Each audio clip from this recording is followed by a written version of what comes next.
जटाधराय शिव जटाधराय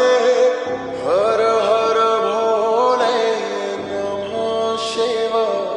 ॐ नमः शिवाय ॐ नमः शिवाय हर हर भोले नमः शिवाय ॐ नमः शिवाय ॐ नमः शिवाय हर हर